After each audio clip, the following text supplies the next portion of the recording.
Indian സ്വാതന്ത്ര്യത്തിൻ്റെ 75-ാം വാർഷികം ആഘോഷിക്കുമ്പോൾ സ്വാതന്ത്ര്യ സമരത്തിൽ പങ്കുചേർന്ന ഓരോ സംഘടനയും അവരുടെ പങ്ക് ജനങ്ങൾക്കിടയിൽ വിശദീകരിക്കുകയും ഓർമ്മപ്പെടുത്തുകയൊക്കെ ചെയ്തുകൊണ്ടിരിക്കുകയാണ്. സ്വാതന്ത്ര്യ സമരത്തോട് നിഷേധാത്മകമായ നിലപാട് സ്വീകരിച്ചവരും കമ്മ്യൂണിസ്റ്റ് വിരോധം തലക്ക് പിടിച്ച് ഭ്രാന്തായവരുമാണ് ഏറ്റവും അധികം കമ്മ്യൂണിസ്റ്റ് വിരുദ്ധ പ്രചരണങ്ങൾ ഈ കാലത്ത് നടത്തിക്കൊണ്ടിരിക്കുന്നത്. കമ്മ്യൂണിസ്റ്റുകാർ സ്വാതന്ത്ര്യ സമരത്തിൽ വഹിച്ച പങ്ക് എത്രമാത്രം വലുതായിരുന്നുവെന്ന് ബ്രിട്ടീഷ് രേഖകൾ തന്നെ പരിശോധിച്ചാൽ നമുക്ക് മനസ്സിലാവും. ബ്രിട്ടീഷ് സർക്കാരിനെ അട്ടിമറിക്കാൻ ഗൂഢാലോചന നടത്തി എന്ന ആരോപണം ഉന്നയിച്ച് കമ്മ്യൂണിസ്റ്റുകാർക്കെതിരായി നിരവധിയായ കേസുകളാണ് ബ്രിട്ടൻ അക്കാലത്തെടുത്തത്. ലാഹോർ ഗൂഢാലോചന കേസ്, പെഷവാർ ഗൂഢാലോചന കേസ്, കാൺപൂർ ഗൂഢാലോചന കേസ്, മീററ്റ്, ആലിപ്പൂർ, അങ്ങനെ തുടങ്ങി നിരവധിയായ കേസുകളിൽ പാർട്ടി സഖാക്കളെ നേതാക്കന്മാരെ എല്ലാം ഇക്കാലത്ത് ജയിലിലടച്ചു. 1934 പാർട്ടി നിരോധിച്ചു. ഇന്ത്യ രാജ്യത്ത് ബ്രിട്ടൻ നിരോധിച്ച ഏക പാർട്ടി കമ്മ്യൂണിസ്റ്റ് പാർട്ടിയാണ് എന്നുള്ളത് ഏതൊരു കമ്മ്യൂണിസ്റ്റുകാരനെ സംബന്ധിച്ചും അഭിമാനിക്കാവുന്ന കാര്യമാണ്. 9 വർഷത്തെ ദീർഘമായ നിരോധന കാലയളവിനിടയിൽ തൊഴിലാളികളെയും കർഷകരെയും എല്ലാം അണിനിരത്തി കമ്മ്യൂണിസ്റ്റ് പാർട്ടി ഉജ്ജ്വലമായ പോരാട്ടമാണ് നടത്തി. അതുകൊണ്ട് തന്നെ കമ്മ്യൂണിസ്റ്റ് പാർട്ടി നിരോധിച്ചുകൊണ്ട് പ്രത്യേകിച്ച് കാര്യമൊന്നുമില്ല എന്ന ഘട്ടമെത്തിയപ്പോഴാണ് 1942 പാർട്ടിയുടെ നിരോധനം ബ്രിട്ടൻ പിൻവലിക്കുന്നത്. മാപ്പിരക്കലും ചെരുപ്പ് നക്കലും മാത്രമായി നടന്ന സംഘ സഹോദരങ്ങൾ ഇപ്പോൾ പാർട്ടിയുടെ നിരോധനം പിൻവലിച്ചതിൻ്റെ ബ്രിട്ടീഷുകാർ ഇറക്കിയ അക്കാലത്ത് ഒരു ഡോക്യുമെന്റിന്റെ ഒരു ഉത്തരവിന്റെ കോപ്പി വെച്ച് ബ്രിട്ടന് കമ്മ്യൂണിസ്റ്റുകാർ പിന്തുണ നൽകി എന്ന പ്രചരണം സോഷ്യൽ മീഡിയയിലെല്ലാം സംഘടിപ്പിച്ചുകൊണ്ടിരിക്കുകയാണ്. 1942 മുതൽ 1947 വരെയുള്ള നിയമവിധേയമായി രാഷ്ട്രീയ പ്രവർത്തനം നടത്തിയ കമ്മ്യൂണിസ്റ്റ് പാർട്ടി നടത്തിയ ധീരമായ പോരാട്ടങ്ങളുടെ ചരിത്രവും സാക്ഷ്യങ്ങളും എല്ലാം ബ്രിട്ടീഷ് രേഖയിൽ തന്നെ നിലനിൽക്കുന്നുണ്ട് എന്നുള്ളത് കമ്മ്യൂണിസ്റ്റുകാരെ സംബന്ധിച്ച് അഭിമാനിക്കാവുന്ന കാര്യമാണ്. 1942 ക്വിറ്റ് ഇന്ത്യ 1992 ക്വിറ്റ് ഇന്ത്യ സമരത്തിന്റെ വാർഷികം ആഘോഷിക്കുന്ന ഘട്ടത്തിൽ അന്നത്തെ നരസിംഹറാവുവിന്റെ സർക്കാർ ഒരു കമ്മിറ്റി രൂപീകരിച്ചിരുന്നു.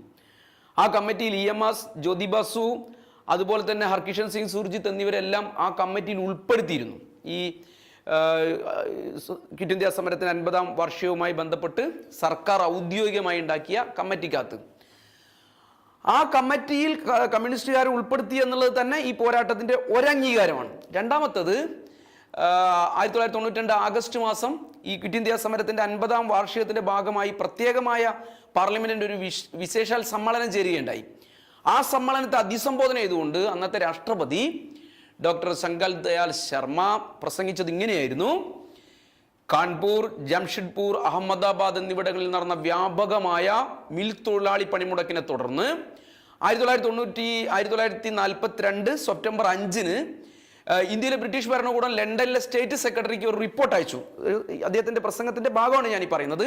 ആ റിപ്പോർട്ടിൽ സൂചിപ്പിച്ചു, തൊഴിലാളികളുടെ ഈ പറഞ്ഞ സ്ഥലങ്ങളിലെല്ലാം നടന്ന സമരങ്ങളിൽ ഉള്ള തൊഴിലാളികളുടെ നടപടികളിൽ നിന്ന് ബ്രിട്ടീഷ് വിരോധം പുലർത്തുന്ന കമ്മ്യൂണിസ്റ്റ് വിപ്ലവകാരികളാണ് അവരിൽ പലരും എന്നുള്ളത് വ്യക്തമാണ് എന്നാണ് ബ്രിട്ടീഷ് അധികാരികൾ മുകളിൽ അയച്ച റിപ്പോർട്ടിനകത്തുള്ളത്.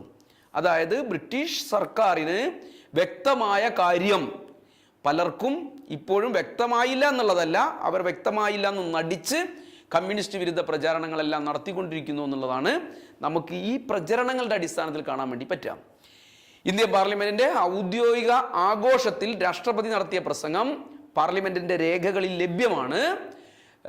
എന്നാൽ പാർലമെന്റിൽ പറയാത്തൊരു ഭാഗം കൂടി ഈ റിപ്പോർട്ടിന്റെ തുടർച്ചയായി മറുഭാഗത്ത് ഉണ്ടായിരുന്നു. അത് കമ്മ്യൂണിസ്റ്റുകാരെ കുറിച്ചല്ല, കമ്മ്യൂണിസ്റ്റ് വിരുദ്ധ പ്രചരണം നടത്തുന്നവരെ കുറിച്ചാണ്. ഈ പറയുന്ന റിപ്പോർട്ടിന്റെ മറ്റൊരു ഭാഗത്ത് ആഭ്യന്തര വകുപ്പിന്റെ രേഖയിലുള്ളത് ഇങ്ങനെയാണ്: അത് RSSനെ കുറിച്ചാണ്.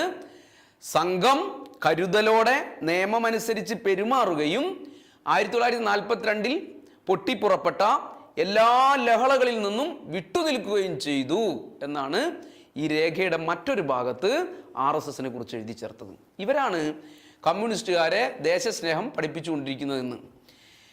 പക്ഷേ കമ്മ്യൂണിസ്റ്റ് പാർട്ടിയെ സംബന്ധിച്ച് 1942 മുതൽ നിരോധനം നീക്കിയ 42 മുതൽ 47 വരെയുള്ള കമ്മ്യൂണിസ്റ്റ് പാർട്ടിയുടെ പ്രവർത്തനം ഒന്ന് പരിശോധിക്കുന്നത് ഇപ്പോഴത്തെ ഒരു കാലത്ത് പ്രസക്തമാവും. അതുകൊണ്ട് ആവർത്തിച്ച് പറയാവുന്ന കാര്യം, ക്വിറ്റ് ഇന്ത്യ പ്രക്ഷോഭത്തിൻ്റെയും അതുപോലെ തന്നെ ഗാന്ധിയൻ ദേശീയതയുടെയും മാത്രം സംഭാവനയായിട്ടല്ല ഇന്ത്യൻ സ്വാതന്ത്ര്യം പിറവി പൂണ്ടത്.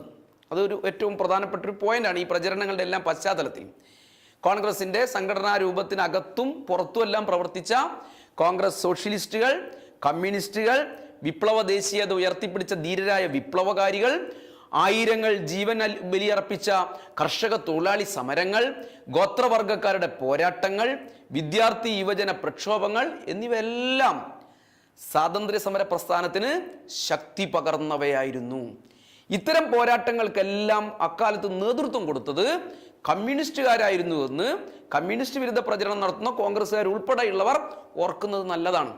പഴയ തിരുവിതാംകൂറിൽ വേലുത്തമ്പി ദളവയുടെയും കൊച്ചിയിൽ പാലിയത്തച്ഛൻ്റെയും മലബാറിൽ പഴശ്ശി തമ്പുരാൻ്റെയും എല്ലാം നേതൃത്വത്തിൽ നടന്ന കലാപങ്ങൾ, 1805 ബംഗാളിലെ നീലം കൃഷിക്കാർ നടത്തിയിട്ടുള്ള കലാപം, 1914 വാരണസിയിൽ നടന്നിട്ടുള്ള കർഷക കലാപം, 1817 ഒറീസയിൽ നടന്നിട്ടുള്ള വലിയ കർഷക പോരാട്ടങ്ങൾ, 1826 പൂനെയിൽ നടന്ന പ്രക്ഷോഭങ്ങൾ, 1935 മുതൽ 37 വരെ ചെന്നൈ പ്രവിശ്യയിലെ ഗുംസാർ എന്ന് പറയുന്ന സ്ഥലത്ത് നടന്നിട്ടുള്ള വലിയ കർഷക കലാപം, 1844 മുംബൈയിലെ കോൽഹാപൂർ, അതേപോലെ തന്നെ ശാന്താവതി എന്നീ തുടങ്ങിയ നാട്ടുരാജ്യങ്ങളിലെല്ലാം നടന്ന വലിയ കർഷക കലാപങ്ങൾ, 1848 നാഗ്പൂരിലെ റോഹില്ല വിഭാഗക്കാരുടെ വലിയ കലാപം, 1855 ഉജ്ജ്വലമായ സന്താൾ കലാപം എന്നിവയടക്കം ബ്രിട്ടീഷ് ഭരണത്തിന്റെ ആദ്യകാലത്ത് തന്നെ രാജ്യത്തിന്റെ നാനാഭാഗത്തും നടന്ന ഒട്ടേറെ സമരങ്ങളുടെയും പോരാട്ടങ്ങളുടെയും പേരാണ്.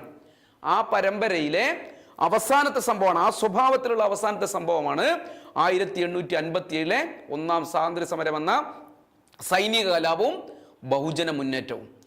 കലാപകാരികൾ അക്കാലത്ത് കൊളോണിയൽ ഭരണാധികാരികളുടെ പ്രാദേശിക പ്രതിനിധികളെ മുഴുവൻ ആട്ടിയോടിച്ചു. ഇന്ത്യയുടെ പല ഭാഗങ്ങളിലും ബ്രിട്ടീഷുകാർ കൈയടക്കി വെച്ച ഭൂമി മുഴുവൻ തിരിച്ചു പിടിക്കാനും സംരക്ഷിക്കാനുമെല്ലാമായി സായുധ സേനാദളങ്ങൾ പല ഭാഗങ്ങളിലും അക്കാലത്ത് ഉണ്ടാക്കി. പട്ടണങ്ങളിലെ ജനങ്ങൾ കലാപത്തിൽ സജീവമായ പങ്കുവഹിച്ചു. അലിനഗർ, ബറൈലി, അതേപോലെ തന്നെ ലക്നോ, കാൺപൂർ, അഹമ്മദാബാദ് തുടങ്ങിയ പ്രധാനപ്പെട്ട നഗരങ്ങളെല്ലാം മോചിപ്പിച്ച് അവയിൽ ഓരോന്നിലും പ്രാദേശിക സർക്കാരുകൾ സമരക്കാർ രൂപീകരിക്കുകയുണ്ടായി. 1857 മാർച്ച് 29 സ്വാതന്ത്ര്യ സമരത്തിലെ ആദ്യത്തെ രക്തസാക്ഷിയായ മംഗൾ പാണ്ഡെ ബാരക്പൂരിലെ തന്റെ സഖാക്കളോട് ബ്രിട്ടനെതിരായുള്ള പ്രതിഷേധിക്കാനുള്ള ആഹ്വാനം നൽകുന്നത് ഉൾപ്പെടെയുള്ള ഉജ്ജ്വലമായ പോരാട്ടങ്ങൾ അക്കാലത്ത് നടന്നു. മെയ് 11 മീററ്റ് കലാപകാരികൾ ഡൽഹി പിടിച്ചെടുക്കുന്നത്. 100,000-ലധികം സിപ്പായിമാർ സായുധ കലാപത്തിൽ അണിനിരന്നു. സിപ്പായിമാരിൽ മഹാഭൂരിപക്ഷവും ജനിച്ചു വളർന്ന ഹരിയാന മുതൽ ബീഹാർ വരെയുള്ള ഇന്ത്യയുടെ പ്രധാനപ്പെട്ട പ്രദേശങ്ങളിലെ ഗ്രാമങ്ങളിലെ സാധാരണ മനുഷ്യർ മുഴുവൻ തങ്ങളുടെ മക്കളുടെ ഈ ഉജ്ജ്വലമായ പോരാട്ടത്തിന് പിന്തുണ നൽകി അവർ തെരുവിലിറങ്ങി. ഇതിനെല്ലാം ശേഷമാണ് 1885 കോൺഗ്രസ് രൂപം കൊള്ളുന്നത്. ഞാൻ പറഞ്ഞത് കോൺഗ്രസ് രൂപം കൊള്ളുന്നതിന് മുമ്പേ ഉജ്ജ്വലങ്ങളായ പ്രക്ഷോഭങ്ങൾ രാജ്യത്ത് നടന്നിരുന്നു. ഈ ബഹുജന പ്രക്ഷോഭങ്ങൾ നിയന്ത്രണ വിധേയമല്ലാത്ത ഘട്ടത്തിൽ അങ്ങനെ വന്ന ഒരു ദേശീയ സാഹചര്യത്തിൽ ദേശീയ തലത്തിൽ ഒരു സേഫ്റ്റി വാൽവ് ഉണ്ടാക്കിയായിരുന്നു ബ്രിട്ടീഷ് കളക്ടറായിരുന്ന എ.ഒ. ഹൂം രൂപീകരിച്ച കോൺഗ്രസ് എന്ന് പറയുന്ന പാർട്ടിയിലൂടെ. ബ്രിട്ടീഷ് വൈസ്രോയി ഡിഫ്രിൻ പ്രഭുവിന്റെ സമ്മതത്തോടും അനുഗ്രഹത്തോടും കൂടിയായിരുന്നു എ.എ. ഹ്യൂം കോൺഗ്രസിന് നേതൃത്വം നൽകിയത് എന്ന് ചരിത്രം രേഖപ്പെടുത്തുന്നുണ്ട്. ആസന്നമായ ദുരന്തത്തെ മുൻകൂട്ടി കണ്ടുകൊണ്ട് അത് തടയാനുള്ള ശ്രമം നടത്തിയ ആളായിരുന്നു എ.എ. ഹ്യൂം എന്നർത്ഥം. ആദ്യകാലത്ത് കർഷക കലാപങ്ങളായിരുന്നെങ്കിൽ പിന്നീട് അത് കുറച്ചു കാലമെല്ലാം കഴിയുമ്പോഴത്തേക്കും ഇന്ത്യൻ ബൂർഷാസി ഏറ്റെടുക്കുകയായിരുന്നു. അങ്ങനെയാണ് ബ്രിട്ടീഷുകാരുണ്ടാക്കിയ കോൺഗ്രസ് എന്ന് പറയുന്ന ഇന്ത്യൻ ബൂർഷാസിയുടെ രാഷ്ട്രീയ സംഘടന അത് സജീവമായി മാറുന്നതും പിന്നീട് ഒരു ഘട്ടത്തിൽ സ്വാതന്ത്ര്യ സമരത്തിലേക്ക് സജീവമാവുകയെല്ലാം ചെയ്തു. C.F. ആൻഡ്രൂസ്, അതേപോലെ തന്നെ ഗിരിജ മുഖർജി എന്നിവർ ചേർന്ന് എഴുതിയ ഇന്ത്യയിൽ കോൺഗ്രസിന്റെ വളർച്ചയും ഉയർച്ചയും എന്ന പുസ്തകത്തിനകത്ത് ഇക്കാര്യം വിശദമായി പരാമർശിക്കുന്നുണ്ട്. ഞാൻ സൂചിപ്പിച്ചത് കോൺഗ്രസും ആവർത്തിച്ച് സൂചിപ്പിക്കുന്നത് കോൺഗ്രസും ഗാന്ധിയും മാത്രം നേടി തന്നതല്ല ഇന്ത്യയുടെ സ്വാതന്ത്ര്യം. 1885 മുതൽ 1947 വരെയുള്ള 62 കൊല്ലക്കാലത്തിനിടയിൽ പരിമിതമായ ബഹുജന പങ്കാളിത്തത്തോടു കൂടിയ 1921, 1931, 1941, 1942 എന്നീ കാലങ്ങളിലെ സമരങ്ങളെ ആകെ ഉയർത്തിക്കാട്ടുകയും കോൺഗ്രസിന്റെ ബ്രിട്ടനുമായിട്ടുള്ള അനുരഞ്ജനപരമായ പങ്കിനെ മറച്ചു വെക്കുകയുമാണ് കോൺഗ്രസ് ചരിത്രകാരന്മാർ ചെയ്തതെന്നുകൂടി ഈ പുസ്തകത്തിൽ എഴുതി ചേർക്കപ്പെടുന്നുണ്ട്. 1921 നിസ്സഹകരണ പ്രസ്ഥാനം നിർത്തിവെക്കുകയായിരുന്നു. എന്തായിരുന്നു അതിന്റെ കാരണം? ജാലിയൻവാല ബാഗിൽ 4000-ഓളം വരുന്ന കർഷക ജനതയെ ബ്രിട്ടീഷ് പട്ടാളം വളഞ്ഞു വെച്ച് ഭീകരമായി വെടിവെച്ച് നൂറുകണക്കായ മനുഷ്യർ കൊല ചെയ്യപ്പെട്ടപ്പം സ്വാഭാവികമായ തിരിച്ചടി ജനങ്ങളുടെ ഭാഗത്തുണ്ടായി. അതിന്റെ ഭാഗമായി ചൗരിയിലെ പോലീസ് സ്റ്റേഷൻ ആക്രമിക്കപ്പെട്ടു, ചുട്ടരിച്ചു, 22 പോലീസുകാർ കൊല ചെയ്യപ്പെട്ടു. ഇതോടുകൂടി സമരം ഗാന്ധി അവസാനിപ്പിച്ചു. ഈ നിലയിൽ ഒത്തുതീർപ്പുകളുടെ രേഖകളാണ് 1940 മുതൽ 47 വരെയുള്ള കോൺഗ്രസും ബ്രിട്ടീഷ് ഗവൺമെന്റും തമ്മിലുള്ള കത്തിടപാടുകൾ ഉൾപ്പെടെയുള്ള കാര്യങ്ങളെല്ലാം കാണിച്ചുകൊണ്ടിരിക്കുന്നത്. 1000 പേജുകൾ വീതമുള്ള 2 വോള്യങ്ങളാക്കി പ്രസിദ്ധീകരിക്കാൻ പറ്റാവുന്ന അത്ര കത്തിടപാടുകൾ, അനുരഞ്ജന ചർച്ചകളെല്ലാം ഈ പറഞ്ഞ കാലത്തിനിടയിൽ കോൺഗ്രസ് ഉണ്ടാക്കി. എല്ലാ ഘട്ടങ്ങളിലും സമാധാനപരമായ ഒത്തുതീർപ്പുകൾ ഉണ്ടാക്കുകയായിരുന്നു കോൺഗ്രസ് പ്രവർത്തനങ്ങളുടെ ലക്ഷ്യമെന്ന് ആവർത്തിച്ച് ഈ പുസ്തകത്തിനകത്ത് പറയുന്നുണ്ട്. ബഹുജനങ്ങളുടെ സംഘടിതമായ പോരാട്ടം വഴി ബ്രിട്ടനെ തറപറ്റിക്കാൻ ശ്രമിക്കുന്നതിന് പകരം അപമാനകരമായ നിബന്ധനകളുടെ അടിസ്ഥാനത്തിലുള്ള അധികാര കൈമാറ്റം അംഗീകരിക്കുകയായിരുന്നു കോൺഗ്രസ് പല ഘട്ടങ്ങളിലും ചെയ്തത്. ഇന്ത്യയെ വർഗീയമായി വിഭജിക്കാൻ അവർ സമ്മതിച്ചത് ഈ ഒരു ഒത്തുതീർപ്പിന്റെയും കീഴടങ്ങലിന്റെ എല്ലാം ഭാഗമായിട്ടായിരുന്നു. ഇത് തന്നെയാണ് 1942 ആഗസ്റ്റ് 9 ആരംഭിച്ച ക്വിറ്റ് ഇന്ത്യ സമരത്തിന്റെ സ്ഥിതിയും.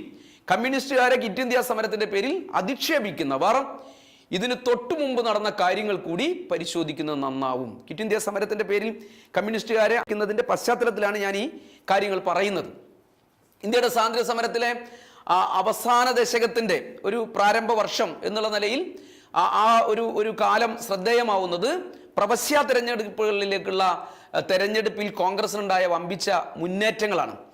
അമുസ്ലിം ഭൂരിപക്ഷ പ്രവശ്യകളിലെല്ലാം കോൺഗ്രസ് തെരഞ്ഞെടുപ്പിൽ വലിയ ഭൂരിപക്ഷം നേടി. 1-2 മുസ്ലിം ഭൂരിപക്ഷ പ്രദേശങ്ങളിലും ഗവൺമെന്റ് രൂപീകരിക്കാൻ വേണ്ടി പറ്റാവുന്ന നിലയിലേക്ക് കോൺഗ്രസ് ശക്തിപ്പെട്ടു, അവർ വിജയിച്ചു.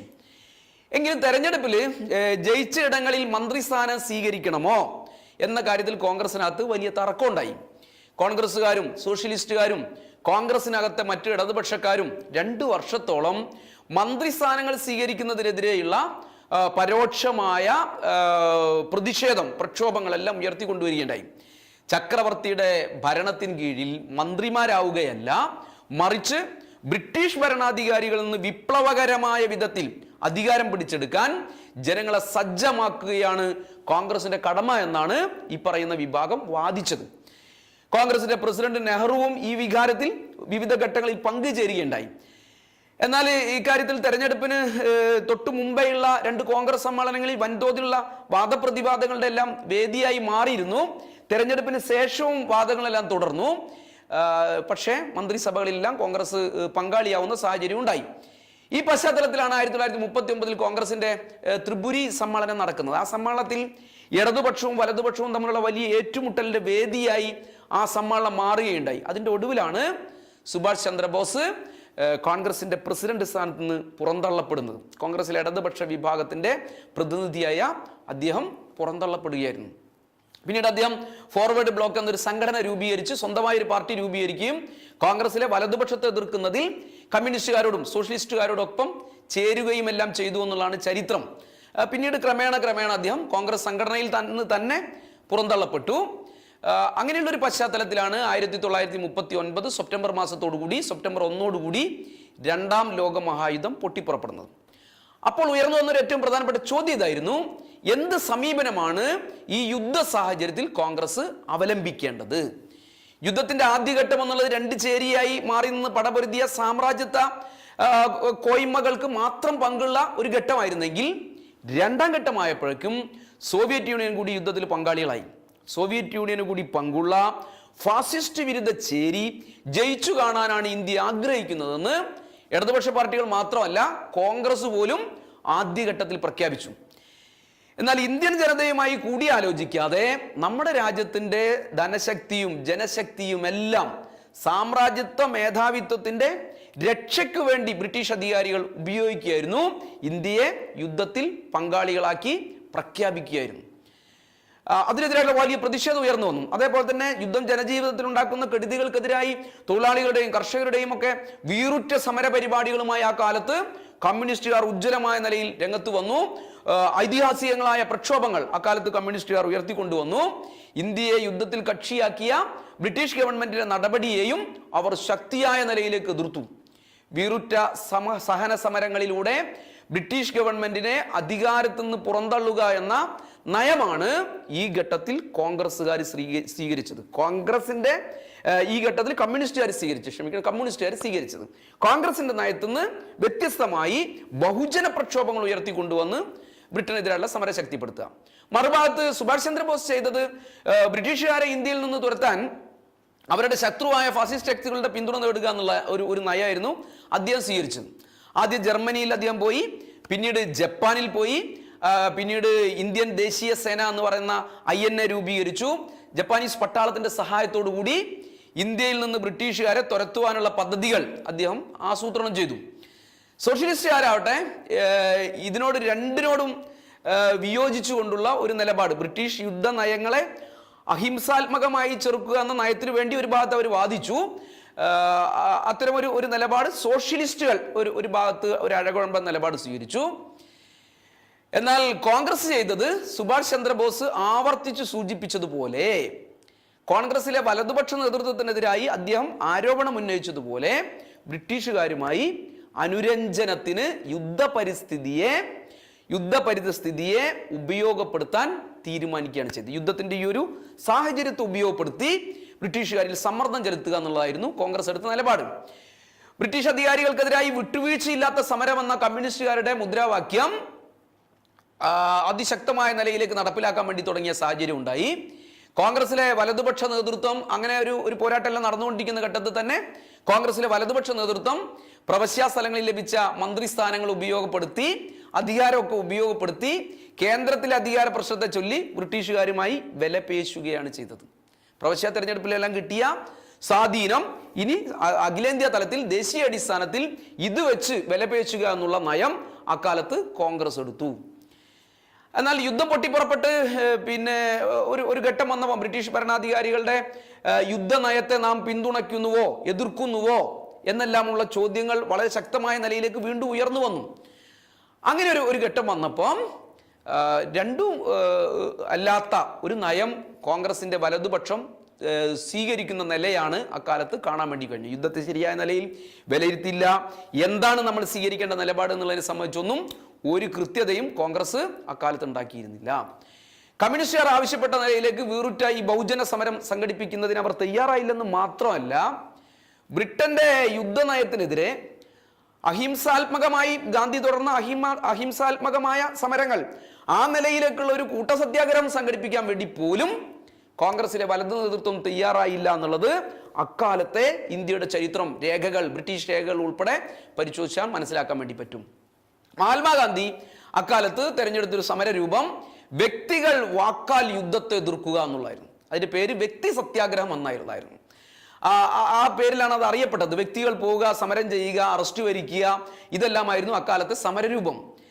പക്ഷേ ബ്രിട്ടന്റെ ഈ യുദ്ധ സന്നാഹങ്ങളെയും നമ്മുടെ രാജ്യത്ത് ഉപയോഗപ്പെടുത്തുന്നതിനെയും ഒക്കെ ചെറുക്കാൻ ബഹുജനങ്ങളെ ആകെ ആഹ്വാനം ചെയ്യുന്നതിൽ നിന്ന് കോൺഗ്രസ് വിട്ടുനിന്നു എന്നുള്ളത് അക്കാലത്ത് നമ്മുടെ സ്വാതന്ത്ര്യ സമര പ്രസ്ഥാനത്തിന്റെ ചരിത്രം എല്ലാം പരിശോധിക്കുമ്പോൾ നമുക്ക് കാണാൻ വേണ്ടി പറ്റാവുന്ന കാര്യമാണ്.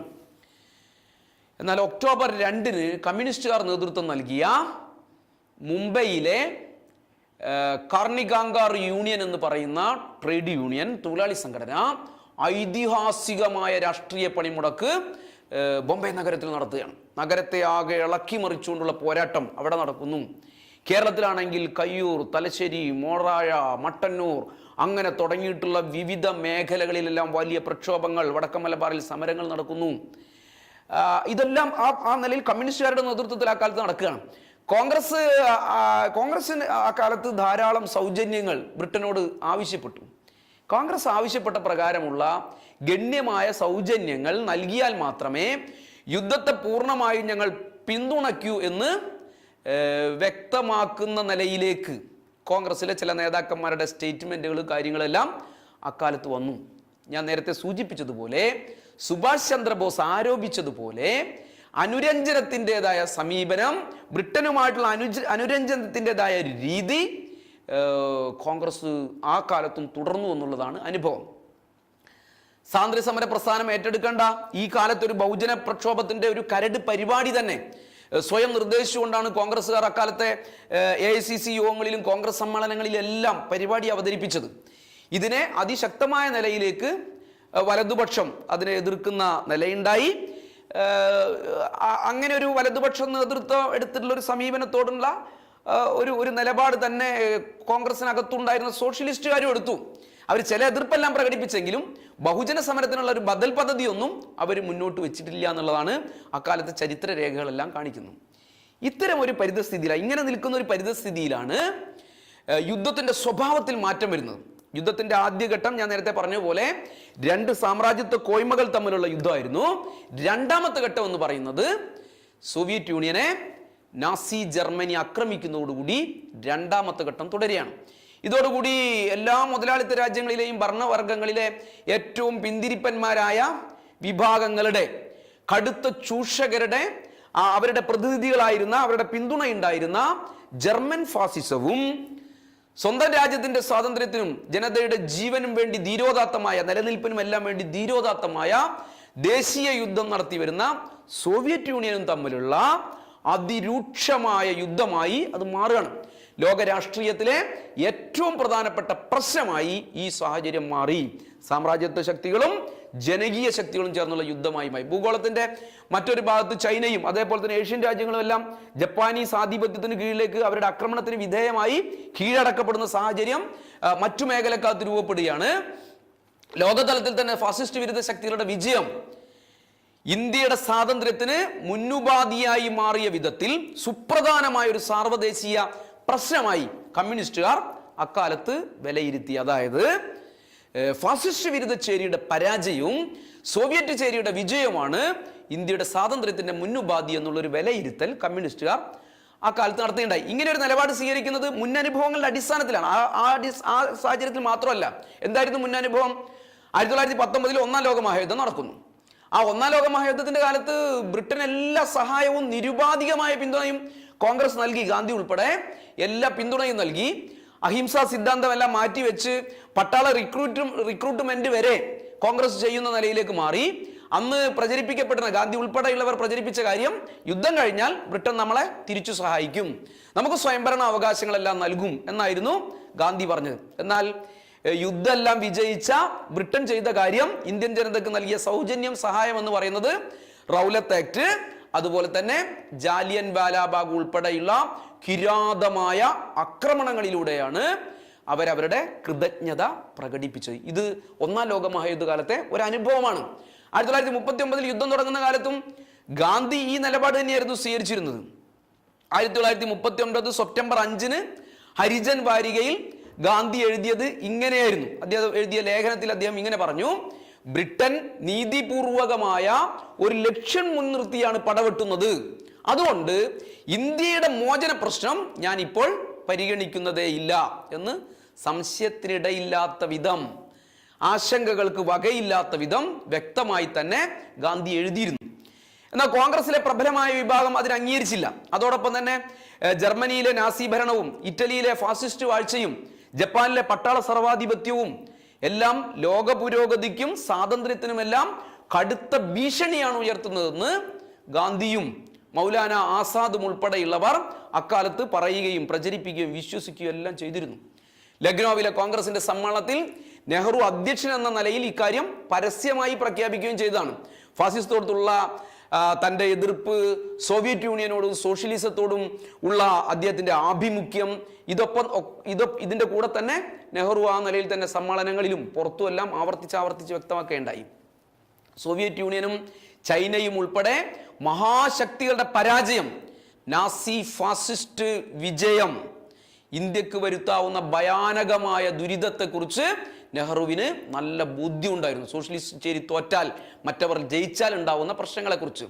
സോവിയറ്റ് യൂണിയൻ ഉൾപ്പെടുന്ന ഫാസിസ്റ്റ് വിരുദ്ധ ശക്തികളുടെ വിജയമാണ് ഇന്ത്യയുടെ സ്വാതന്ത്ര്യത്തിന് സഹായകമാവുക എന്ന, പിന്നീട് ശരിയാണെന്ന് തെളിയിച്ച അതുവരെ ഇന്ത്യയിൽ കോൺഗ്രസിൻ്റെത് ഉൾപ്പെടെയുള്ള നേതാക്കന്മാർ നടത്തിയ വിശകലനങ്ങളുടെയും എല്ലാം അടിസ്ഥാനത്തിലാണ് ജനകീയ യുദ്ധം എന്ന മുദ്രാവാക്യം കമ്മ്യൂണിസ്റ്റുകാർ ഉയർത്തിയത്.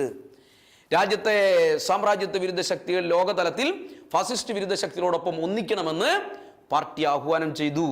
സ്വാതന്ത്ര്യ സമര പ്രസ്ഥാനത്തെ വീറുറ്റ ബഹുജന പ്രസ്ഥാനമാക്കി അർപ്പണ മനോഭാവത്തോടു കൂടി പ്രവർത്തിക്കുമ്പോൾ തന്നെ ലോക സാഹചര്യത്തിൽ ഇന്ത്യയുടെ സ്വാതന്ത്ര്യ ലബ്ധിക്ക് സഹായകരമാവുന്നത് സോവിയറ്റ് യൂണിയൻ ഉൾപ്പെടെയുള്ള ഫാസിസ്റ്റ് വിരുദ്ധ ശക്തികളുടെ വിജയമായിരിക്കുമെന്ന് കമ്മ്യൂണിസ്റ്റ് പാർട്ടി വിലയിരുത്തുകയും ഈ നാടിനോട് പറയുകയും ചെയ്തു. ഇതാണ് സ്വാതന്ത്ര്യ സമര പ്രസ്ഥാനത്തെ പിറകിൽ നിന്ന് കമ്മ്യൂണിസ്റ്റുകാർ കുത്തിയെന്ന് കമ്മ്യൂണിസ്റ്റുകാരെ അധിക്ഷേപിക്കാൻ കോൺഗ്രസിലെ കമ്മ്യൂണിസ്റ്റ് വിരുദ്ധന്മാരും ഞാൻ നേരത്തെ പറഞ്ഞ വിഭാഗത്തിനുമെല്ലാം അവസരം നൽകിയ ആഹ്വാനം എന്ന് പറയുന്നത്. അതോടൊപ്പം തന്നെ ഉണ്ടായ മറ്റൊരു കാര്യം, ഈ സാർവദേശീയ സമ്മർദ്ദങ്ങൾ, സോവിയറ്റ് യൂണിയനുമായിട്ടുള്ള ബ്രിട്ടന്റെ സഖ്യം, ലോകത്ത് രൂപപ്പെട്ടു വരുന്ന സാഹചര്യം, ഇതിൻ്റെ എല്ലാം പശ്ചാത്തലത്തിലാണ് 9 വർഷമായി നിരോധിക്കപ്പെട്ട കമ്മ്യൂണിസ്റ്റ് പാർട്ടിയുടെ നിരോധനം അക്കാലത്ത് ബ്രിട്ടീഷ് ഗവൺമെന്റ് പിൻവലിക്കുന്നത്. അപ്പോൾ പിന്നെ എന്തിനായിരുന്നു കമ്മ്യൂണിസ്റ്റ് പാർട്ടിയെ ബ്രിട്ടൻ നിരോധിച്ചത്? 9 വർഷം ഇന്ത്യ രാജ്യത്ത് ആകെ നിരോധിക്കപ്പെട്ട ഒരു പാർട്ടി കമ്മ്യൂണിസ്റ്റ് പാർട്ടിയാണല്ലോ. നിരോധിക്കാൻ പറഞ്ഞിരുന്ന കാര്യം ബ്രിട്ടനെതിരായി അട്ടിമറി ശ്രമങ്ങളും ഗൂഢാലോചനകളും നിരന്തരമായി നടത്തുകയും വലിയ വലിയ പ്രക്ഷോഭങ്ങൾക്ക് നേതൃത്വം നൽകുകയും ചെയ്യുന്ന അപകടകരമായ പാർട്ടി എന്നുള്ള നിലയിലേക്കാണ് ബ്രിട്ടൻ കമ്മ്യൂണിസ്റ്റ് പാർട്ടിയെ വിലയിരുത്തിയത്. അവരുടെ എല്ലാ രേഖകൾക്കും അത് ചൂണ്ടിക്കാട്ടുന്നുണ്ട്. എന്നിട്ടാണ് പാർട്ടിയെ നിരോധിക്കുന്നത്. ഇത് മറച്ചു വെച്ചിട്ടാണ് ഒരു 9 വർഷം കഴിഞ്ഞതിന് ശേഷം പാർട്ടിയുടെ നിരോധനം നീക്കിയപ്പോൾ ബ്രിട്ടനെ സഹായിക്കാമെന്ന് കമ്മ്യൂണിസ്റ്റുകാർ പറഞ്ഞിട്ടാണ് നിരോധനം പിൻവലിച്ചു എന്നുള്ള പച്ചക്കളവ് കള്ളപ്രചരണം കോൺഗ്രസ് ഉൾപ്പെടെയുള്ളവർ അക്കാലത്ത് നടത്തിയത്.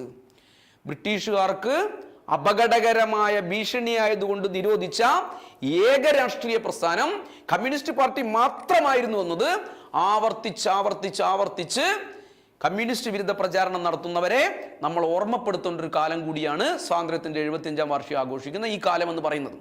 കോൺഗ്രസിലെ വലതുപക്ഷ നേതൃത്വം ആദ്യം സ്വീകരിച്ച അവരുടെ നിലപാടിൽ നിന്നും മാറുന്ന സാഹചര്യം പിന്നീട് ഉണ്ടാവുന്നത് 1942 ഒരു മധ്യമാവുമ്പോഴത്തേക്കും എല്ലാമാണ് കണ്ടത്. എന്തായിരുന്നു അതിന്റെ കാരണം?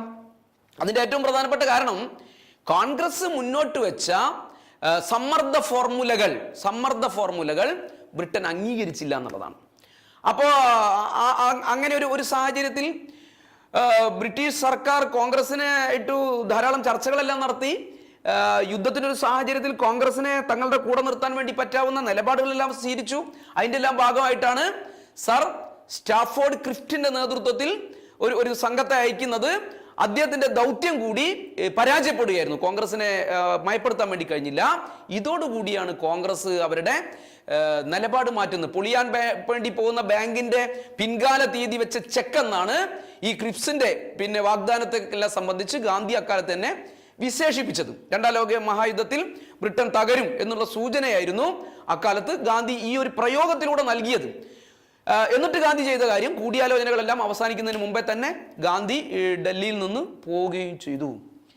ഇതോടുകൂടി ഇത് ഇങ്ങനെ പറയുമ്പോൾ ഗാന്ധിയോടുള്ള സർവ്വാദരവും സർവ ബഹുമാനവും നിലനിർത്തിക്കൊണ്ട് തന്നെ സ്നേഹപൂർവം പറയാവുന്ന കാര്യം അത് രാഷ്ട്രീയമായ അവസരവാദ നിലപാടായിരുന്നു എന്നുള്ളതാണ്. യുദ്ധപ്രവർത്തനങ്ങളിൽ നിന്ന് ബ്രിട്ടനെ വിഷമിപ്പിക്കാതെ തങ്ങൾ ഉന്നയിച്ച ആവശ്യങ്ങൾ നിറവേറ്റിയാൽ പിന്തുണയ്ക്കാമെന്ന ആദ്യത്തെ കോൺഗ്രസിന്റെ നയം പിന്നീട് മാറ്റുകയായിരുന്നു. മാറ്റിയിട്ടാണ് ബ്രിട്ടീഷുകാർക്കെതിരെ സന്ധിയില്ലാത്ത സമരമെന്ന നിലപാടിലേക്ക് അവർ നീങ്ങിയത്. കമ്മ്യൂണിസ്റ്റുകാർ ഈ പറഞ്ഞ എല്ലാവരും ചേർന്നെടുത്ത പഴയ നിലപാടിൽ തന്നെ നിന്നപ്പം കോൺഗ്രസ് ഇത്തരം ഒരു സാഹചര്യത്തിൽ അവരുടെ നിലപാട് മാറ്റി. അങ്ങനെയാണ് 1942 ആഗസ്റ്റ് 8-ന് 8-9 തീയതികളിലായി AICC ചേരുന്നു. ഇന്ത്യ വിടുക എന്ന് ബ്രിട്ടനോട് ആവശ്യപ്പെടുന്നത്. അതോടൊപ്പം തന്നെ പ്രമേയത്തിൽ പറഞ്ഞു പ്രവർത്തിക്കുക അല്ലെങ്കിൽ മരിക്കുക എന്ന് മുഴുവൻ കോൺഗ്രസ്സുകാർക്കും ആ AICC സമ്മേളനം, AICCയുടെ മീറ്റിംഗ് ആഹ്വാനം നൽകി. എന്നിട്ട് ക്വിറ്റ് ഇന്ത്യ പ്രമേയം, ഇത് ഈ പറയുന്ന നിലയിലേക്കുള്ള ഒരു പ്രമേയം ആ മീറ്റിംഗ് അംഗീകരിക്കുകയും ചെയ്തു.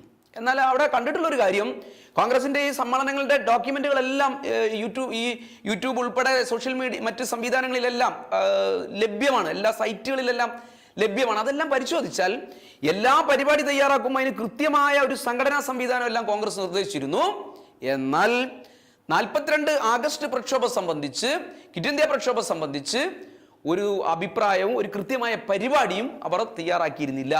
അത് എന്ന് ആരംഭിക്കുമെന്നോ എങ്ങനെ നടത്തുമെന്നോ ഈ പ്രമേയത്തിനകത്ത് പറഞ്ഞിരുന്നില്ല. സമരത്തിന്റെ രീതി എന്താണ്, സമരം ആരംഭിക്കുന്ന തീയതി എന്താണ്, സമരത്തിന്റെ സംഘടനാ സംവിധാനം എന്താണ്, ഇതെല്ലാം തീരുമാനിക്കാൻ മഹാത്മാഗാന്ധിയെ ചുമതലപ്പെടുത്തിയെന്നാണ് ആ AICC മീറ്റിംഗിന്റെ ഡോക്യുമെന്റ് എല്ലാം പരിശോധിച്ചാൽ നമുക്ക് കാണാൻ വേണ്ടി പറ്റുക. അന്ന് ഗാന്ധി ചെയ്തത് തൻ്റെ പതിവ് രീതി പോലെ തന്നെ വൈസ്രോയ്ക്ക് ഈ കമ്മിറ്റി എല്ലാം കഴിഞ്ഞതിന് ശേഷം ഉടനെ തന്നെ ഒരു കത്ത് നൽകുന്നതിനെ കുറിച്ച് ആലോചിച്ചു. പക്ഷെ ബ്രിട്ടൻ വളരെ സംഘടിതമായി പ്രതികരിച്ചു, മറ്റൊരു നിലയിലേക്ക് പ്രതികരിച്ചു. അപ്രതീക്ഷിതമായി അന്ന് അർദ്ധരാത്രി തന്നെ ഗാന്ധിയും നെഹ്റുവും ഉൾപ്പെടെയുള്ള സമര നേതാക്കന്മാരെയും അറസ്റ്റ് ചെയ്തു. അവരെ വിചാരണ കൂടാതെ ജയിലിലടച്ചു. അങ്ങനെ ഒരു നീക്കം ബ്രിട്ടന്റെ അടുത്തുനിന്ന് കോൺഗ്രസും പ്രതീക്ഷിച്ചില്ല, ആരും പ്രതീക്ഷിച്ചില്ല. കുറച്ച് സമയമെല്ലാം കിട്ടും, അപ്പോഴത്തേക്ക് ഇതെല്ലാം തയ്യാറാക്കാമെന്നായിരുന്നു കോൺഗ്രസ് കരുതിയത്. പക്ഷെ ബ്രിട്ടൻ അടിയന്തിരമായി തന്നെ ഈ പറഞ്ഞൊരു നടപടിയിലേക്ക് നീങ്ങി. ജയിലിൽ കടന്ന ഗാന്ധി ആഗസ്റ്റ് 14 വൈസ്രോയ്ക്ക് വീണ്ടും ഒരു കത്ത് എഴുതുകയാണ്. ആ കത്തിൽ രേഖപ്പെടുത്തിയ ഇങ്ങനെയാണ്: ബഹുജന സമരം ഞാൻ ഉദ്ഘാടനം ചെയ്യുന്നവരെയെങ്കിലും ഗവൺമെന്റിന് കാത്തിരിക്കാമായിരുന്നു. പൂർണ്ണമായ നടപടി കൈക്കൊള്ളും മുമ്പ് താങ്കൾക്ക് ഒരു എഴുത്തെഴുതാൻ ഞാൻ ഉദ്ദേശിക്കുന്നുവെന്ന് പരസ്യമായി പറഞ്ഞിരുന്നുവല്ലോ. അതായത് ഈ സമരം സംബന്ധിച്ച് പൂർണ്ണമായ കാര്യങ്ങളെല്ലാം ചെയ്യുന്നതിന് മുമ്പേ ഞാൻ താങ്കൾക്ക് ഒരു എഴുത്തെഴുതുമെന്ന് പരസ്യമായി പറഞ്ഞിരുന്നുവല്ലോ എന്ന് ഗാന്ധി അതിനകത്ത് രേഖപ്പെടുത്തുന്നു. ബ്രിട്ടനുമായി അനുരഞ്ജനത്തിനുള്ള മാർഗമായി മാത്രമാണ് പ്രമേയം പാസാക്കിയതെന്ന് മനസ്സിലാക്കാൻ ഈ പറഞ്ഞ ഒരു കത്ത് മാത്രം മതി. ബ്രിട്ടൻ ഇങ്ങനെ ഒരു നടപടി സ്വീകരിക്കുന്നു കോൺഗ്രസ് കരുതിയില്ല. ഞാൻ നേരത്തെ പറഞ്ഞ പോലെ കോൺഗ്രസ് എന്ന് മാത്രമല്ല ആരും സ്വീകരിക്കുമെന്ന് കരുതിയതല്ല. നേതാക്കൾ അറസ്റ്റ് ചെയ്തതോടുകൂടി രാജ്യത്ത് സംഭവിച്ചത് ജനങ്ങൾ മുഴുവൻ തെരുവിലിറങ്ങി. പലയിടങ്ങളിലും അട്ടിമറി സമരങ്ങൾ നടന്നു.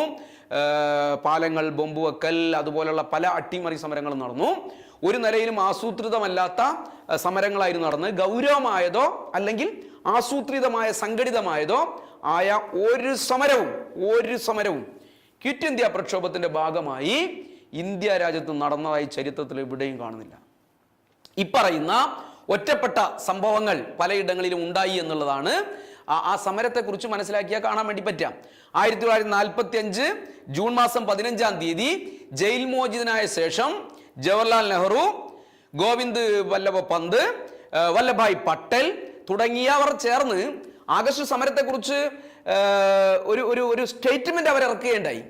അപ്പോൾ ആ സ്റ്റേറ്റ്മെന്റ് ഇറക്കാനുള്ള കാരണം, നിങ്ങൾ ജയിലിൽ നിന്ന് വരികയാണല്ലോ, എന്തായിരുന്നു നിങ്ങൾ ഈ സമരം സംബന്ധിച്ച് ആലോചിച്ചത്, ഇതെങ്ങനെ അവസാനിപ്പിക്കണമെന്നാണ് ആലോചിച്ചത്, എന്നാണ് ഇത് അവസാനിച്ചത് എന്നെല്ലാമുള്ള ചോദ്യങ്ങളെല്ലാം വന്നപ്പം ആ ചോദ്യത്തിനുള്ള മറുപടിയായി ഈ 3 പേരും ചേർന്ന് നടത്തിയ പ്രസ്താവന സമരത്തിൽ പങ്കെടുത്തവരെയും സാധാരണ ദേശാഭിമാനികളെല്ലാം ഞെട്ടിക്കുന്നതുമായിരുന്നു. അങ്ങനെയായിരുന്നു: ഗാന്ധിയോ അഖിലേന്ത്യാ കോൺഗ്രസ് കമ്മിറ്റിയോ യാതൊരു പ്രസ്ഥാനമോ സമരമോ ആരംഭിച്ചിരുന്നില്ല എന്നതാണ്. ഇത് എവിടെ നമുക്ക് ചരിത്രത്തിൽ കാണാൻ വേണ്ടി പറ്റുക? മൗലാന ആസാദിന്റെ ആത്മകഥാംശം കലർന്ന ഒരു ചരിത്ര വ്യാഖ്യാനമുണ്ട്. കോൺഗ്രസിന്റെ പ്രസിഡന്റ് ആയിരുന്നു അദ്ദേഹം. ഇന്ത്യൻ സ്വാതന്ത്ര്യ സമരത്തിൽ നിന്ന് എന്നാണ് ആ പുസ്തകത്തിന്റെ പേര്. അതിൽ 924 മുതൽ 926 വരെയുള്ള പേജുകളിൽ വളരെ വിശദമായി ഈ ക്വിറ്റ് ഇന്ത്യ സമരകാലത്ത് ഗാന്ധി എടുത്ത നിലപാടുകൾ, കോൺഗ്രസ് എടുത്ത നിലപാടുകൾ, രാജ്യത്ത് നടന്ന കാര്യങ്ങൾ ഇതെല്ലാം രേഖപ്പെടുത്തുന്നുണ്ട്. ജയിലിൽ കഴിയുന്ന ഗാന്ധി വീണ്ടും വീണ്ടും ബ്രിട്ടീഷുകാർക്ക് കത്തയച്ചതെല്ലാം ഇതിനകത്ത് കാണുന്നുണ്ട്. അതേപോലെ തന്നെ ഭരണാധികാരികളുമായി അനുരഞ്ജന ചർച്ചയ്ക്ക് വേണ്ടി ഒരു സമ്മർദ്ദം ഉണ്ടാക്കാൻ അദ്ദേഹം മരണം വരെ ഉപവാസം ജയിലിനകത്ത് പ്രഖ്യാപിച്ചു. അങ്ങനെയുള്ള ധാരാളം കാര്യങ്ങൾ ഈ പുസ്തകത്തിനകത്ത് വളരെ വിശദമായി രേഖപ്പെടുത്തുന്നുണ്ട്. വ്യക്തി സത്യാഗ്രഹം എന്ന് ഞാൻ നേരത്തെ പറഞ്ഞ അതിൻ്റെ ഒരു കാലത്ത് ഈ സമ്മർദ്ദം ഉണ്ടാക്കുക, ബ്രിട്ടനുമായി ചർച്ച നടത്തുക, അനുരഞ്ജനത്തിലേക്ക് എത്തുക എന്നുള്ളതെല്ലാം തന്നെയായിരുന്നു ഇക്കാലത്തെയും സംഭവഗതികളെല്ലാം ഇപ്പറഞ്ഞ കോൺഗ്രസ്സുകാരുടെ രേഖകൾ തന്നെ വെച്ച് പരിശോധിച്ചാൽ നമുക്ക് വ്യക്തമാക്കാൻ വേണ്ടി പറ്റുക. യുദ്ധത്തിൻ്റെ പ്രതിസന്ധിയുടെ ഘട്ടത്തിൽ നടത്തുന്ന സമരം ബ്രിട്ടനെ അനുരഞ്ജനത്തിലേക്കും വട്ടമേശ ചർച്ചയിലേക്കും എല്ലാം കൊണ്ടുവരുമെന്നായിരുന്നു ഈ അവസാന ഘട്ടം വരെ കോൺഗ്രസ് കണക്കൂട്ടിയത്. എന്നാൽ ബ്രിട്ടീഷുകാർ നേരെ തിരിച്ചാണ് പ്രതികരിച്ചത്. നേരത്തെ പറഞ്ഞതുപോലെ ക്വിറ്റ് ഇന്ത്യ സമരത്തെ അവർ പൂർണ്ണമായും അടിച്ചമർത്തി. അത് അടിച്ചമർത്തി അത് അവസാനിപ്പിക്കുന്നത് വരെ ഒരു ചർച്ചയ്ക്കും അവർ തയ്യാറായില്ല എന്നുള്ളത് ഒരു ഭാഗത്ത് നിൽക്കുന്നു. ഈ സമരം അടിച്ചമർത്തപ്പെട്ടതിന് ശേഷം കോൺഗ്രസും ഒരു പ്രക്ഷോഭത്തിനും നേതൃത്വം നൽകിയില്ല എന്നുള്ളതും ആഹ്വാനം നൽകിയില്ല എന്നുള്ളതും ചരിത്രത്തിൻ്റെ ഭാഗമാണ്. ഞാൻ പറഞ്ഞത് ക്വിറ്റ് ഇന്ത്യ സമരം അടിച്ചമർത്തിക്കഴിഞ്ഞപ്പോൾ മാത്രമാണ് ഗാന്ധി, കോൺഗ്രസിന്റെ പ്രസിഡന്റ് മൗലാന ആസാദ് എന്നിവർ ഉൾപ്പെടെയുള്ള കോൺഗ്രസിന്റെ ഉയർന്ന നേതാക്കൾ ഒരു വശത്തും മുസ്ലിം ലീഗ് നേതാവ് ജിന്ന മറുവശത്തുമായി ബ്രിട്ടീഷ് ഗവൺമെന്റ് അനുരഞ്ജന ചർച്ചകളുടെ പ്രക്രിയകളെല്ലാം ആരംഭിച്ചത്. അതിനിടയിൽ സുഭാഷ് ചന്ദ്രബോസ് നേരത്തെ സൂചിപ്പിച്ചതുപോലെ രാഷ്ട്രം വിട്ടുപോയി. അദ്ദേഹം ജപ്പാനിൽ ആസ്ഥാനമായി ബ്രിട്ടീഷുകാരെ തുരത്തുന്നതിനുള്ള ഇന്ത്യൻ നാഷണൽ ആർമി രൂപീകരിച്ചു. സ്വാതന്ത്ര്യത്തിനായുള്ള ഇന്ത്യൻ ജനതയുടെ സമരത്തിന്റെ ഒരു മഹനീയമായ അധ്യായത്തിൽ അദ്ദേഹത്തിന്റെ ഒരു സാന്നിധ്യം ഇങ്ങനെ വളരെ ആലങ്കാരികമായി വേണം ഇങ്ങനെ പറയാം. ഏതാനും താളുകൾ എഴുതി ചേർത്തുവെങ്കിലും NIA എന്ന പരീക്ഷണം പരാജയത്തിലാണ് കലാശിച്ചതെന്ന് ചരിത്രത്തിൽ നമുക്ക് കാണാൻ വേണ്ടി പറ്റും. ഗാന്ധിയുടെ ക്വിറ്റ് ഇന്ത്യയും സുഭാഷ് ചന്ദ്രബോസിന്റെ INA എന്ന് പറയുന്ന രണ്ട് പരീക്ഷണങ്ങളും പരാജയപ്പെട്ടതോടുകൂടി ഒരു വശത്ത് ബ്രിട്ടീഷുകാരും മറുവശത്ത് മുസ്ലിം ലീഗുമായി കടുത്ത വിലപേശലിൽ ഏർപ്പെടുക എന്നുള്ളതല്ലാതെ കോൺഗ്രസിന് മറ്റൊരു പോംവഴിയും ഇല്ലാതെയായി എന്ന് മാത്രമല്ല മറ്റൊരു സമരത്തിനും കോൺഗ്രസ് ആഹ്വാനം ചെയ്തില്ല. ചരിത്രം പരിശോധിച്ചാൽ നമുക്ക് മനസ്സിലാക്കാൻ വേണ്ടി പറ്റും. മാസങ്ങൾ നീണ്ടുനിന്ന ചർച്ചകൾ ഈ കാലത്ത് നടന്നു. ഒടുവിൽ പരസ്പരം പൊരുതുന്ന രണ്ട് രാഷ്ട്രങ്ങളായി ഇന്ത്യ വിഭജിച്ചു. ഇന്ത്യൻ യൂണിയനും പാകിസ്ഥാനും. ഇന്ത്യയെ വെട്ടിമുറിച്ച ശേഷം രാജ്യം വിട്ടുപോവാൻ ബ്രിട്ടീഷുകാർ തയ്യാറായി. ആ ഒരു നിലയിലേക്ക് എത്തുന്ന ഒരു ഘട്ടത്തിൽ കോൺഗ്രസ് ഒരു ഭാഗത്ത് ബ്രിട്ടീഷുകാരുമായിട്ട് ചർച്ച നടത്തി, മറുഭാഗത്ത് മുസ്ലിം ലീഗുമായും അനുരഞ്ജന ചർച്ചകൾ നടത്തിക്കൊണ്ടേയിരുന്നു. ഈ ഒരു 2 വർഷങ്ങൾ, അതായത് അവസാനം ഒരു 45 ജയിലിൽ നിന്ന് വന്നതിന് ശേഷം 47 വരെയുള്ള ഈ 2 വർഷങ്ങളിൽ നടന്നുകൊണ്ടിരുന്ന കാര്യം അത് മാത്രമാണ്. എന്നാൽ വീറുറ്റ ബഹുജന സമരങ്ങൾക്ക് ഈ കാലം സാക്ഷ്യം വഹിച്ചു എന്നുള്ളതാണ് ചരിത്രം. ആ പോരാട്ടങ്ങൾക്ക് നേതൃത്വം കൊടുത്തത് കമ്മ്യൂണിസ്റ്റുകാർ മാത്രമായിരുന്നു. 1945 മുതൽ 47 വരെയുള്ള അവസാന കാലഘട്ടത്തിൽ തടവിലാക്കപ്പെട്ട INA തടവുകാരെ മുഴുവൻ വിട്ടയക്കണമെന്ന് ആവശ്യപ്പെട്ടുകൊണ്ട് വാമ്പിച്ച ബഹുജന പ്രക്ഷോഭങ്ങളും പ്രകടനങ്ങളും രാജ്യവ്യാപകമായ പണിമുടക്കുകളും സമരങ്ങളും എല്ലാം കമ്മ്യൂണിസ്റ്റുകാരുടെ നേതൃത്വത്തിൽ നടത്തി. യുദ്ധാന്തര വിപ്ലവ മുന്നേറ്റമായി രാജ്യത്താകെ വലിയ ബഹുജന മുന്നേറ്റം അലയടിച്ചു. ഉൽപ്പന്നത്തിന്റെ 1/3 ഭാഗം തങ്ങൾക്ക് പാട്ടമായി കിട്ടണമെന്ന് ആവശ്യപ്പെട്ടുകൊണ്ട് ബംഗാളിലെ കർഷകരുടെ വ്യാപകമായ സമരം, തേഭാഗ സമരം ഒരു ഭാഗത്ത് നടന്നു. തിരുവിതാംകൂറിൽ പുന്നപ്ര വയലാറിലും അതേപോലെ തന്നെ വലിയ പോരാട്ടങ്ങൾ, ജീവൻ പണയം വെച്ചുകൊണ്ടുള്ള പോരാട്ടങ്ങൾ നടന്നു. ഹൈദരാബാദിലും തെലങ്കാനയിലും ഗ്രാമീണ ദരിദ്രരുടെ സംഘടിതമായ പോരാട്ടങ്ങൾക്ക് ആ പ്രവശ്യകളിൽ 2 പ്രവശ്യകളിലും വലിയ പോരാട്ടങ്ങളും കർഷക പ്രക്ഷോഭങ്ങളും എല്ലാം ഈ കാലത്ത് നടന്നു. സർവോപരിയായി ബ്രിട്ടന്റെ സായുധ സേനകളിൽ ഉജ്ജ്വലമായ വിപ്ലവ മുന്നേറ്റം പ്രകടമായി. മുംബൈയിലെ നാവിക കലാപത്തിന് ആ നഗരത്തിലെ തൊഴിലാളി വർഗം ഉജ്ജ്വലമായ നേതൃത്വം നൽകി. സമരധീരരായ തൊഴിലാളി വർഗം പ്രകടനം നടത്തിയും ബ്രിട്ടീഷ് പോലീസുമായി ഏറ്റുമുട്ടിയും നാവിക കലാപത്തിന് പിന്തുണ പ്രഖ്യാപിച്ചു. അവസാനം ആ ഒരു പോരാട്ടമെല്ലാം നടന്നുകൊണ്ടിരിക്കുന്ന അതിൻ്റെ ഒരു ഘട്ടത്തിൽ സ്വന്തം സാമ്രാജ്യത്വ താല്പര്യങ്ങൾ സംരക്ഷിക്കുന്നതിന് ഇന്ത്യ വിടുകയാണ് നല്ലത് എന്ന് ബ്രിട്ടീഷ് ഭരണാധികാരികളെ ബോധ്യപ്പെടുത്തുന്ന അവസ്ഥയിലേക്ക് ഈ അവസാന കാലത്തെ ബഹുജന സമരങ്ങളും പോരാട്ടങ്ങളും എല്ലാം മാറി. ഇതെല്ലാം നടന്നത് തൊഴിലാളി വർഗത്തിന്റെ ചെങ്കൊടിക്ക് കീഴിലായിരുന്നു എന്നുള്ളതാണ് നമുക്ക് ചരിത്രം പരിശോധിച്ചാൽ മനസ്സിലാക്കാൻ വേണ്ടി പറ്റുക. ഗാന്ധിയുടെ ക്വിറ്റ് ഇന്ത്യ പ്രക്ഷോഭവും നേരത്തെ പറഞ്ഞ INA നീക്കവും സൃഷ്ടിച്ച പ്രതിസന്ധികളെല്ലാം മറികടക്കാൻ ബ്രിട്ടന് രാജ്യമെമ്പാടും വ്യാപിച്ചുകൊണ്ടിരുന്ന ബഹുജന തരംഗത്തെ, അതിനെല്ലാം ഈ പറഞ്ഞ INA-യുടെ പ്രശ്നങ്ങളെയും ഗാന്ധിയും ക്വിറ്റ് ഇന്ത്യ പ്രസ്ഥാനം ഉയർത്തിയ ഭീഷണിയെല്ലാം നേരിടാൻ ബ്രിട്ടന് കഴിഞ്ഞുവെങ്കിൽ ഈ ബഹുജന സമരങ്ങളുടെ, കമ്മ്യൂണിസ്റ്റ് പാർട്ടിയുടെ നേതൃത്വം നടന്ന ബഹുജന സമരങ്ങളുടെ തരംഗത്തെ തടഞ്ഞു നിർത്താൻ ബ്രിട്ടന് സാധിച്ചില്ല എന്നുള്ളതാണ് അക്കാലത്തെ പോരാട്ടങ്ങളുടെ ചരിത്രം പരിശോധിച്ചാൽ നമുക്ക് മനസ്സിലാക്കാൻ വേണ്ടി കഴിയുക. വിപ്ലവകരമായ ഈ പരിസ്ഥിതിയിൽ പോലും ബ്രിട്ടീഷുകാർ ബ്രിട്ടീഷുകാർ അവരുടേതായ ചില നിലപാടുകളെല്ലാം സ്വീകരിച്ചു പോകുന്ന കാഴ്ച നമ്മൾ കണ്ടു. കോൺഗ്രസ് ഉന്നയിച്ച ആവശ്യത്തിന് വിരുദ്ധമായി, അല്ലെങ്കിൽ കോൺഗ്രസ് ഇന്ത്യൻ ജനത ഒറ്റക്കെട്ടായി മുന്നോട്ട് വെച്ച ഒരു ഇന്ത്യ എന്നുള്ളൊരു വികാരത്തിന് പകരം ചർച്ചകൾ നിരന്തരമായി നടത്തി. നേരത്തെ സൂചിപ്പിച്ച പോലെ ഒരു ഭാഗത്ത് ലീഗും ഒരു ഭാഗത്ത് കോൺഗ്രസും, ഇവർ രണ്ടു കൂട്ടരും മറുഭാഗത്തും എല്ലാം നടത്തിയ ധാരാളം ചർച്ചകൾ, അങ്ങനെ എല്ലാറ്റിൻ്റെയും ഒരു പരിണിത ഫലമായി മാറേണ്ടിയിരുന്ന ഏകീകൃത ഇന്ത്യ എന്ന് പറയുന്ന നമ്മുടെ ഇന്ത്യയെ രണ്ടായി വിഭജിച്ചുകൊണ്ടാണ് ബ്രിട്ടീഷുകാർ ഇന്ത്യ വിട്ടത് എന്നുള്ളത് നമുക്ക് മനസ്സിലാക്കാം. നമുക്ക് വളരെ ഗൗരവമായി നമുക്ക് കാണാവുന്ന ഒരു കാര്യമാണ്. ബ്രിട്ടീഷുകാർ അവരുടെ താല്പര്യം സംരക്ഷിക്കുകയായിരുന്നു. എന്തായിരുന്നു അതിൻ്റെ കാര്യം?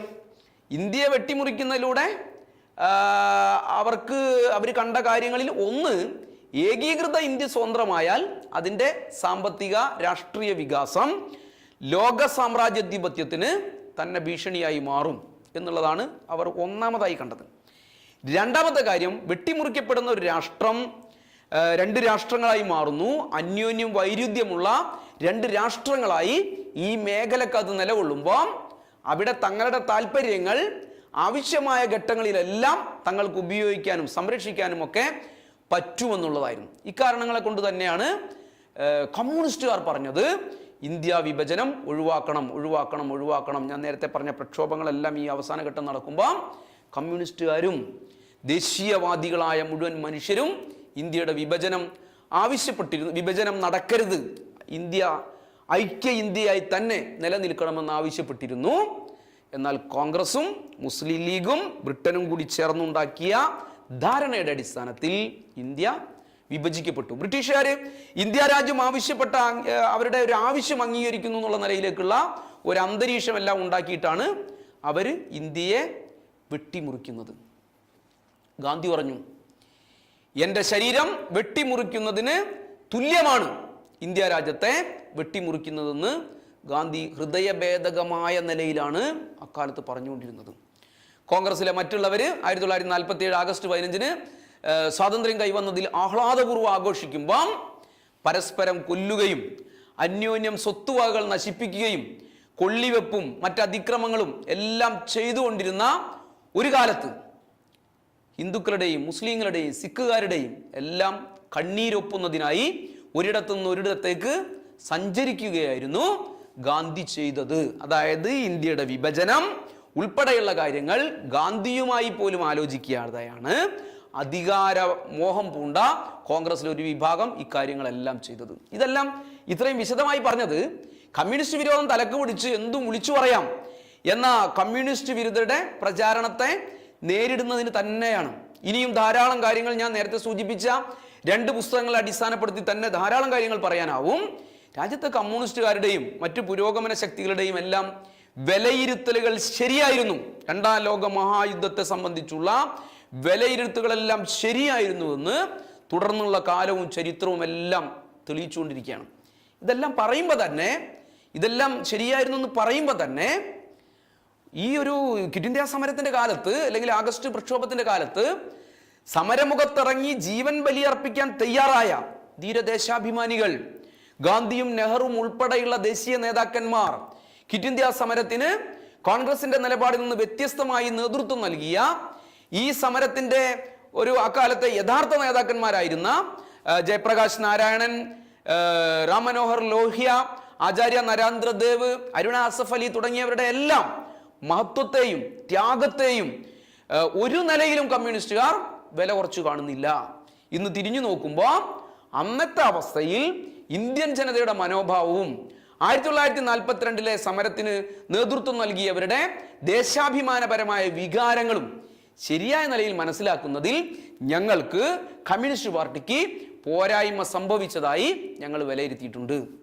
അക്കാലത്തെ ഈ സർവ്വദേശീയ സാഹചര്യങ്ങളും വിലയിരുത്തിയല്ല ശരിയായിരുന്നു. പക്ഷേ സാധാരണ മനുഷ്യന്റെ ഒരു വികാരത്തെ ആ നിലയിലേക്ക് കാണാനായില്ല എന്ന് കമ്മ്യൂണിസ്റ്റ് പാർട്ടി വിലയിരുത്തുകയുണ്ടായി. അത് ജനങ്ങളോട് പറയുകയും ചെയ്തു. അതേപോലെ തന്നെ കമ്മ്യൂണിസ്റ്റുകാരുടെയും ക്വിറ്റ് ഇന്ത്യ സമരത്തിന് നേതൃത്വം നൽകിയവരുടെയും എല്ലാം ആഗ്രഹാഭിലാഷങ്ങൾ ഒന്നു തന്നെയായിരുന്നു എന്ന് അക്കാലത്ത് തന്നെ തെളിയിക്കപ്പെട്ടതാണ്. കാരണം കമ്മ്യൂണിസ്റ്റുകാർ ഒരു നിലയിൽ പോരാട്ടം നടത്തി, മറ്റേ ആഹ്വാനവും വിലയിരുത്തലുകളെല്ലാം നടത്തിയെങ്കിലും ബ്രിട്ടീഷ് വിരുദ്ധ പോരാട്ടം ആ നിലയിൽ തന്നെ കമ്മ്യൂണിസ്റ്റുകാർ നടത്തിക്കൊണ്ടുപോയി. അതുകൊണ്ടാണ് സ്വാതന്ത്ര്യാനന്തരം നടന്ന ആദ്യത്തെ പൊതു തെരഞ്ഞെടുപ്പിൽ ഏറ്റവും പ്രധാനപ്പെട്ട പ്രതിപക്ഷ കക്ഷിയായി കമ്മ്യൂണിസ്റ്റ് പാർട്ടി മാറിയതും വലിയ ബഹുജന പിന്തുണ നേടിയതും ഇതിന്റെ ഭാഗം കൂടിയായിട്ടാണ്. ജനങ്ങളിൽ നിന്ന് ആകെ ഒറ്റപ്പെടുകയും ഒലിച്ചു പോവുകയൊന്നും പാർട്ടി ചെയ്തില്ല. ഈ സമരത്തിന്റെ ചാമ്പ്യന്മാരായി കരുതിയ സോഷ്യലിസ്റ്റുകളെല്ലാം മറികടന്നുകൊണ്ട് തന്നെയാണ് കമ്മ്യൂണിസ്റ്റ് പാർട്ടി വലിയ ജനപിന്തുണ ആർജിച്ചത്.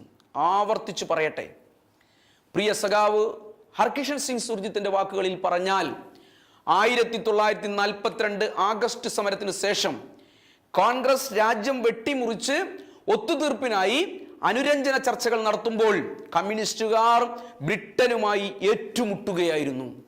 INA തടവുകാരെ മോചിപ്പിക്കണമെന്നാവശ്യപ്പെട്ടുകൊണ്ട് നടത്തിയ വമ്പിച്ച ബഹുജന പ്രക്ഷോഭം, ബ്രിട്ടീഷ് ഭരണത്തിന്റെ നാളുകൾ എണ്ണപ്പെട്ടുവെന്ന് പ്രഖ്യാപിച്ച നാവിക കലാപം, അതിന് പിന്തുണ പ്രഖ്യാപിച്ചുകൊണ്ട് കമ്മ്യൂണിസ്റ്റുകാർ രാജ്യവ്യാപകമായി നടത്തിയ ഐതിഹാസിക ബഹുജന പോരാട്ടങ്ങൾ, ഹൈദരാബാദ് നിസാമിനെതിരെയും തിരുവിതാംകൂർ ദിവാനെതിരെയും രാജ്യത്തിന്റെ ഐക്യം കാക്കാൻ നടത്തിയ വീറുറ്റ പോരാട്ടങ്ങൾ, വീരതെലുങ്കാനയും പുന്നപ്ര വയലാറും ഉൾപ്പെടെയുള്ളവ, വടക്കൻ മലബാറിലെ കയ്യൂർ, തലശ്ശേരി, മൊറാഴ, മട്ടന്നൂർ എന്നിവിടങ്ങളിലെ ധീരോജ്വലമായ ചെറുത്തുനിൽപ്പുകൾ, ബംഗാളിന്റെ ഗ്രാമീണ മേഖലയെ പൂർണ്ണമായും പിടിച്ചുകുലുക്കിയ തേബാഗ കർഷക പോരാട്ടം, രാജ്യത്താകെ ബ്രിട്ടനെതിരായും ഫ്യൂഡൽ ആധിപത്യത്തിനുമെതിരായി നടന്ന ഉജ്ജ്വലങ്ങളായ പോരാട്ടങ്ങൾ, ഇതെല്ലാം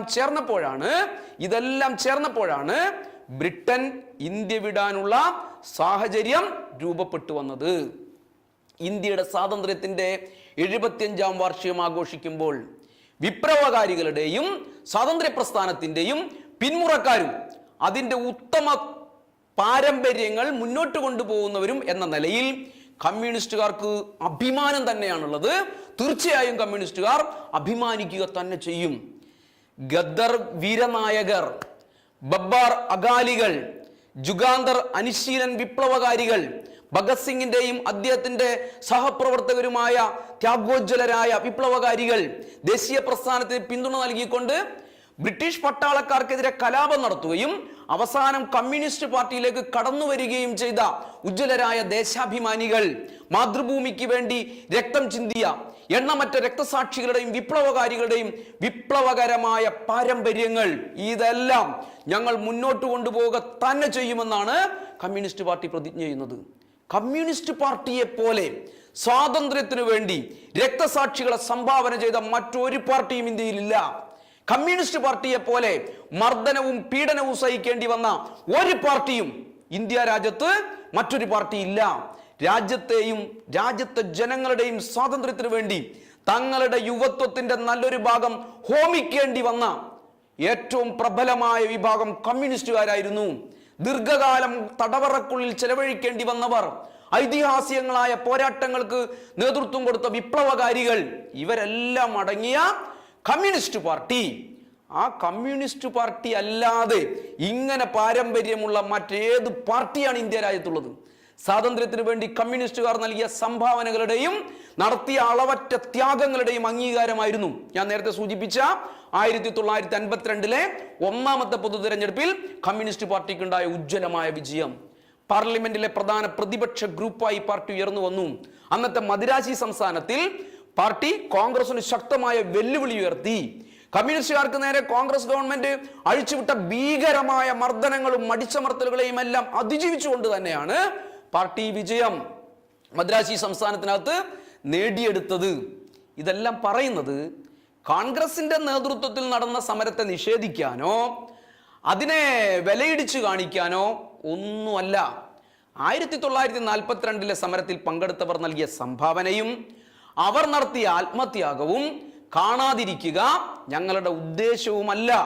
സ്വാതന്ത്ര്യത്തിന്റെ ബലിപീഠത്തിൽ ജീവൻ അർപ്പിച്ച എണ്ണമറ്റ രക്തസാക്ഷികളുടെ പറഞ്ഞറിയിക്കാനാവാത്ത തരത്തിലുള്ള ദുരിതങ്ങളും കഷ്ടപ്പാടുകളും അവർ സഹിച്ച എണ്ണമറ്റ ത്യാഗങ്ങളും എല്ലാം ദേശാഭിമാനികളുടെ രാജ്യത്തിന് സ്വാതന്ത്ര്യം എന്ന മഹനീയ ലക്ഷ്യത്തിനു വേണ്ടി മർദ്ദനങ്ങളും പീഡനങ്ങളും എല്ലാം ഏറ്റുവാങ്ങിയ ഈ പറയുന്ന ദശലക്ഷക്കണക്കായ വിപ്ലവകാരികളുടെ സ്മരണയെ ഞങ്ങൾ അഭിവാദ്യം ചെയ്യുന്നു. രാജ്യത്തിൻ്റെ 75ാം സ്വാതന്ത്ര്യം ആഘോഷിക്കുമ്പോൾ അവരുടെ പിന്മുറയും അവരുടെ തലമുറയുമായി ഞങ്ങൾ മാറുക തന്നെ ചെയ്യുമെന്നുള്ള പ്രഖ്യാപനമാണ്, പ്രതിജ്ഞയാണ് കമ്മ്യൂണിസ്റ്റുകാർ പുതുക്കുന്നത്.